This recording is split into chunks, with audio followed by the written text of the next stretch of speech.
आपने क्या कहा था मोदी जी ने कहा था रुपए अस्पताल में है। हाँ, तेरा बाप का भी मैं ऐसा साथी था। तू क्या बात करता है? उसको लेके घुमा।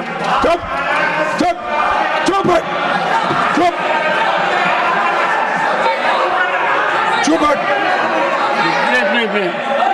Honorable members, honorable members.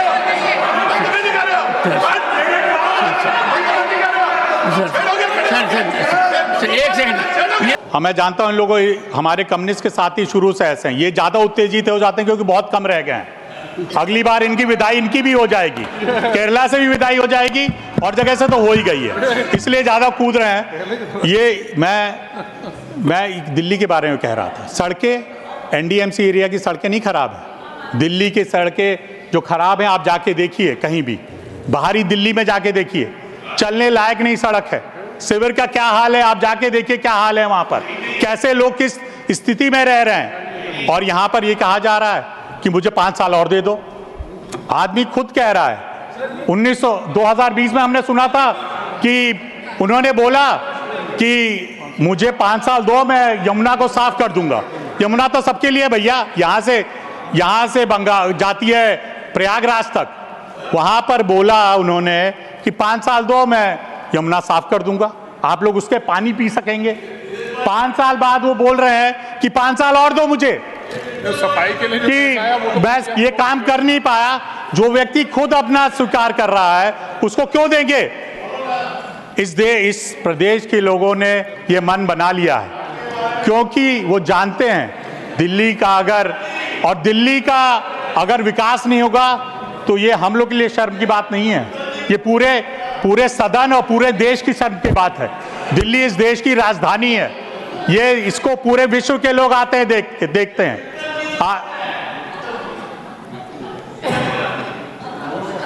वो समझ रहे हैं, वो इसमें बोल नहीं रहे हो, जानते हैं सच्चाई को।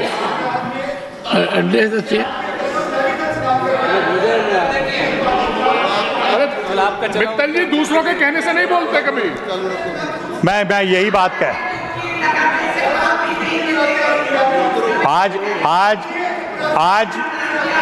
आज यहाँ पर घोटाले हो रहे हैं, यहाँ शराब घोटाला हो रहा है, यहाँ करीब लैंड घोटाला हो रहा है और यहाँ का पैसा कहीं और लगाया जा रहा है।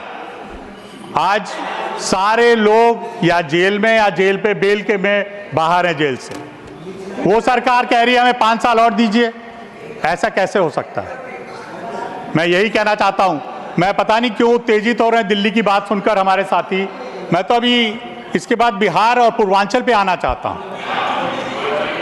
मैं बिहार पे आना चाहता हूं। मैं तो नाम लेके कहना चाहता हूं, मनोज झा जी का मैंने वक्तव्य सुना, मैं आश्चर्यचकित रह गया कि ये 15-20 साल में क्या हुआ है बिहार में। जो अभी मैं तो बधाई देना चाहूंगा हमारी वित्त मंत्री जी का कि उन्होंने बिहार के लिए इतना कुछ कहा है, लेकिन मनोज जी को लगता है बिहार के लिए कुछ नहीं दिया उन्होंने। जो वहां पे था वही बिहार, लगता है मनोज जी तब आप दिल्ली में पढ़ाते थे, बिहार गए नहीं आप। 90 से 2005 तक आप बिहार गए नहीं लगता है मुझे। मैं खुद अपनी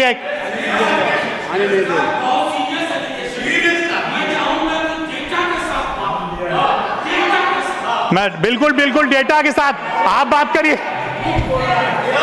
करिएगा, मैं आपको बाद में करूंगा। 90 बिहार में मुझे आज भी याद है 95-96 में मैं जाने का मुझे एक बार मौका मिला था। बलिया बिल्कुल बिहार के बॉर्डर पे है सभापति जी, तो मैं कई बार हम लोग जाते थे, पिताजी के साथ भी जाते थे, बिहार जाने का मौका मिला। हम लोग एक सड़क पे जा रहे थे, ये 95-96 की बात है, तो एक जगह सड़क खराब थी। ये कहा गया 1 किलोमीटर तक सड़क खराब है, डिटूर लिया जाएगा, और बागीचे से सड़क बनाई गई थी। 1 किलोमीटर बिहार सरकार सड़क नहीं बना रही थी, उसके लिए 40 मिनट चाहके 1 किलोमीटर आगे सड़क में जुड़ना पड़ता था। ये बिहार का हाल था। बिहार में क्या हाल था कानून व्यवस्था का आप अच्छी तरह जानते हैं मनोज जी। मैं बिल्कुल, आप करिएगा ना, डाटा के साथ आप बात करिएगा, मेरी बातों का जवाब आप दीजिएगा। मौका मिलेगा। बिहार का क्या हाल था, बिहार में जो आज सड़कें हैं जाके कोई देख ले। बिहार में जो जितना विकास हुआ है नीतीश जी की सरकार ने किया है, और कोई नहीं।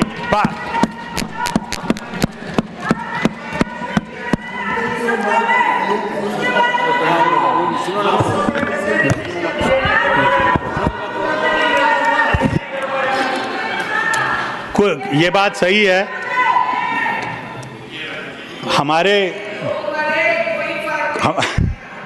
हमारे कुछ साथी बड़े उत्तेजित हो रहे हैं।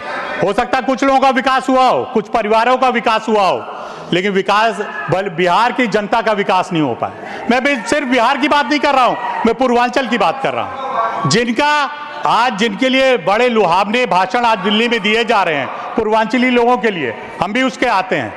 मुझे आज भी याद है कोविड के समय में मैं खुद उस चीज का गवाह हूं।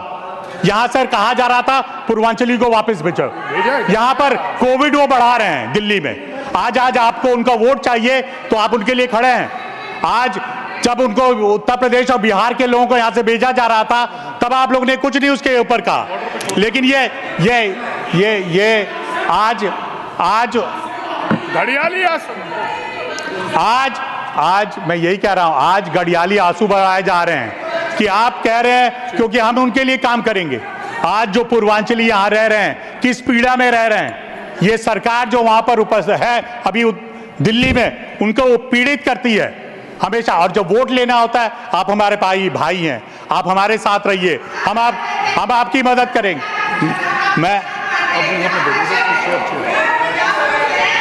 मैं यही कह, सभापति जी, मैं आपका संरक्षण चाहूंगा। मैं चाहूंगा मेरी बात सुनी जाए। 5-6 मिनट और रह गए हैं। मैं यही कहना चाहता हूं, आपसे अनुरोध करना चाहता हूं कि हमारे विपक्ष के साथी इसको सोचे, इसके बारे में। जो पूर्वांचली है, वोट बैंक उनको मना बनाए, जब सिर्फ उनको वोट बैंक ना बनाया जाए, उनके लिए काम किया जाए। मैं जानता हूं हमारी को अगर एक सरकार बनाने का मौका मिलेगा तो माननीय प्रधानमंत्री जी बार हर जगह मीटिंग में कह रहे हैं कि हम पूर्वांचलियों के लिए कहेंगे, पूर्वांचल के सम्मान के लिए काम करेंगे, सबको पक्का मकान दिया जाएगा। जो मैं अनऑथराइज्ड कॉलोनी है, कितने पहले हम लोग ने यहां से बिल पास कर दिया है, आज भी उस पर काम नहीं हो रहा है। आदरणीय हरदीप जी यहां बैठे हुए हैं, इन्होंने बिल लाके पास किया, लेकिन उस पर काम नहीं हो रहा। बस जितना बोल सको, जो व्यक्ति एक समय, मुझे याद है 2012 में भी हम लोग इस सदन में थे, जो लोग आजकल वहां पे बड़े उनके हितैषी बैठे हुए हैं, मैंने उनको भी देखा है, मनोज जी, और यहाँ पर प्रमोद जी, आप लोग को भी देखा है। जब उधर से लोग बोलते थे और तो कैसे आप लोग विरोध करते थे। आज आप समर्थन में, जो व्यक्ति खुद बोला हो कि मैं कभी राजनीति में नहीं आऊंगा, मैं अपने बच्चों की कसम खाता हूं कि मैं राजनीति में कभी नहीं आऊंगा, मैं कभी बड़े घर में नहीं रहूंगा, मैं कभी ये नहीं कहा किसी पॉलिटिकल पार्टी को नहीं मैं जाऊंगा, वो व्यक्ति जब कैसे ऐसे व्यक्ति का विश्वास कर सकते हैं। मैं इसलिए अनुरोध कर रहा हूं, ऐसे व्यक्ति को चुनिए जो आपके बीच रहकर आपके काम, आपकी समस्या को जानता हो।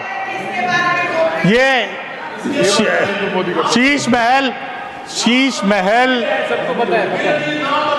नहीं, नाम नहीं ले सकते आप, सदन में बहुत दिन हो गए, नाम नहीं ले सकते। Honourable members, 1 second. ये अगर कोई 1 सेकेंड